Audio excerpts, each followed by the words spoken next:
दोस्तों, मैं आज बात करने जा रहा हूँ कुलधरा की। क्या है कुलधरा? मैं क्यों इसकी बात कर रहा हूँ? इसको सारी बातें इसकी मैं विस्तार से आपके सामने रखूँगा। दोस्तों, मैं आपको बताना चाहता हूँ कि भारत में बहुत सी ऐसी जगहें हैं जहाँ पर बहुत सारे राज दफन हैं। उनमें से एक है कुलधरा। आपको मैं बताना चाहूँगा कि कुलधरा एक अपने आप में एक ऐसी अनसुलझी पहेली है कि जिसको जितना सुलझाना चाहो वो उतनी ही उलझती जाती है। कुलधरा गांव जो कि राजस्थान के जैसलमेर में है, यहाँ पर भी बहुत से न जाने कितने राज दफन हैं। यह गांव लगभग 170 वर्ष से वीरान पड़ा है।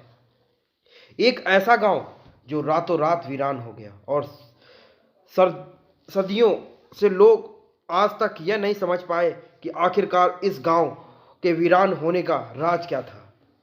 अगर कुलधरा की बात करें तो कहा जाता है कि 200 वर्ष पहले यह खंडहर नहीं था, बल्कि आसपास के 84 गांव पालीवाल ब्राह्मणों से आबाद हुआ करते थे। यहाँ पर एक उच्च कोटि की सभ्यता निवास करती थी।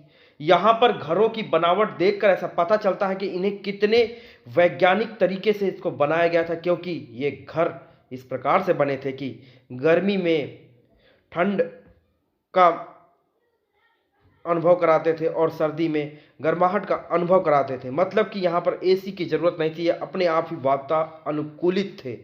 यहाँ पर भी बाजार थे, पानी के लिए बावलियाँ थीं और हर वो सुविधा मौजूद थी जो नगर के लिए आवश्यक होती थी। और यहाँ पर भी एक हंसती खुल खेलती दुनिया निवास करती थी, जो जो आज भी देख यह सब देखकर अंदाज़ा लगाया जा सकता है। लेकिन फिर कुलधरा को किसी की बुरी नज़र लग गई। वो शख्स था रियासत का दीवान सालम सिंह, जिसकी नज़र गांव की एक खूबसूरत लड़की पर पड़ गई थी। दीवान उस लड़की के पीछे इस कदर पागल था कि बस वह किसी भी तरह से उसे पा लेना चाहता था। उसने इसके लिए ब्राह्मणों पर दबाव बनाना शुरू कर दिया। लेकिन दोस्तों, हद तो तब हो गई जब वह सत्ता के नशे में चूर उसने संदेशा भेजा कि अगले पूर्णमासी तक अगर लड़की नहीं मिली तो वह उस गांव पर हमला करके उस लड़की को उठा ले जाएगा। दोस्तों, ब्राह्मणों के पास अब दो रास्ते थे। या तो वो लड़की को सालिम सिंह को दें, या तो सालिम सिंह से उसका और अपने पूरे गांव का बचाव करें। इसके लिए 84 गांव के ब्राह्मण एक मंदिर के पास इकट्ठा हुए। गांव की चौपाल पर पालीवाल ब्राह्मणों की बैठक हुई, जिसमें लगभग 5,000 से ज़्यादा परिवारों ने मिलकर यह निर्णय लिया कि हम अपने समाज की लड़की की रक्षा करेंगे और हम सालिम सिंह को उस लड़की को नहीं देंगे और इन 84 गांव का परित्याग कर देंगे। अस अगली शाम कुलधरा कुछ यूं वीरान हुई कि परिंदे भी उस गांव की सरहदों में दाखिल होने से अब डरते हैं। कहते हैं कि गांव छोड़ते समय ब्राह्मणों ने इस जगह को श्राप दिया था कि कोई भी इस गांव में नहीं रह पाएगा। बदलते समय के साथ 82 गांव में तो लोग रहने लगे, लेकिन ये दो गांव कुलधरा और खांबा तमाम कोशिशों के बाद भी आज तक आबाद नहीं हुए।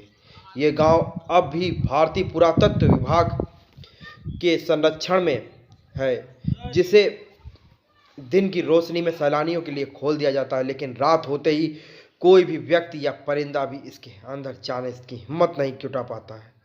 कहा जाता है कि यह गांव रूहानी ताकतों के कब्जे में है।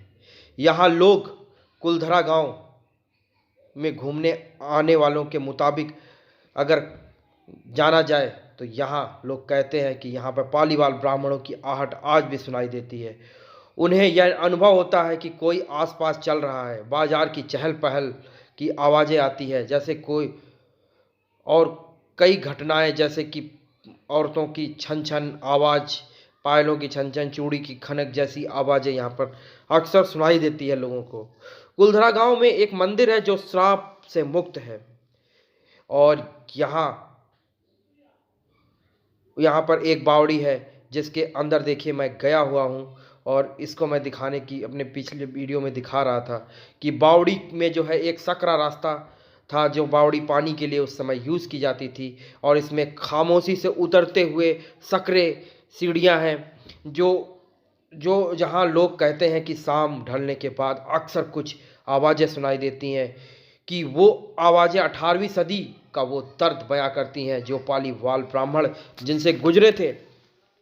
क्योंकि दोस्तों, कोई भी व्यक्ति अपना घर मजबूरी में नहीं छोड़ता, और यहाँ तो 84 गांव खाली हो गए थे। उन पालीवाल ब्राह्मणों का दर्द का अंदाज़ा तो हम लगा भी नहीं सकते, लेकिन यह भी सच है कि उन्होंने अपने आत्मसम्मान की रक्षा के लिए एक दो नहीं, लगभग 5,000 परिवारों ने वहाँ से एक अनजान जगह पलायन कर गए। और ऐसी एकता को नमन है। इतना सा था इतिहास कुलधरा का। अगर आपको और थोड़ी सी जानकारियाँ चाहिए तो मैं आपको बताना चाहूँगा कि यहाँ पर जो भूतों के ऊपर रिसर्च करती हैं टीमें, वो टीमें आकर यहाँ पर रिसर्च भी कर चुकी हैं, लेकिन उन्होंने भी इस बात को माना कि कुछ ऐसी एनर्जीज़ हैं जो लोगों को डराती हैं। और उनकी जब गाड़ी, जो जिस व्हीकल से वो लोग आए थे, उस पर भी बच्चों के पंजों के निशान मिले। इससे माना जाता है कि यहाँ पर कुछ तो है जो नॉर्मल नहीं, एबनॉर्मल है। दोस्तों, इतनी सी थी जानकारी कुलधरा के बारे में, जो मैंने यहाँ के लोगों से जानी है और समझी है। और कुछ उस बावली में जाकर जो कुछ महसूस किया कि रात में वो कितना भयावह हो जाता होगा नज़ारा, ये खंडहर कितने डरावने दिखने लगते होंगे। इन सारी घटनाओं को मैं समझने के बाद मैंने सोचा कि इसके बारे में आपको विस्तार से बताया जाए। अगर आपको कुलधरा की जानकारी जानकर अगर अच्छा लगा हो, और आगे भी आप इस तरह की जगहों के बारे में जानना चाहते हैं और उनके वीडियो देखना चाहते हैं, तो मेरे चैनल को लाइक, सब्सक्राइब और शेयर ज़रूर करें, जिससे कि मेरे मनोबल को और बढ़ावा मिले। Thank you for watching my video.